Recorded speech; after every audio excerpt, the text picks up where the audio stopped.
When I was young, I was told 3 spirits followed me everywhere, as well as knowing that the reason I had horrible dreams of death is because spirits would come to me and show me how they died. The worst of it was when I lived in this one house in my hometown that drew the line of my fears.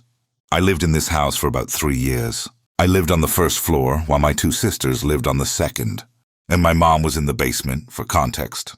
I also had a dog at the time as well, who would sleep in my room, since I let him sleep on the bed. After about a year, my sister was going to head off to college, so my mom decided to have swap rooms. The day before we swapped, I had a dream. All of this is in the dream, where I woke up in my bed, and a tiny chair was on my chest, knocked over. I didn't think much of it other than that was weird.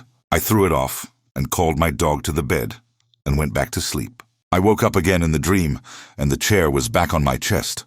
But this time, the chair floated upwards and then into the wall in an odd, quick movement.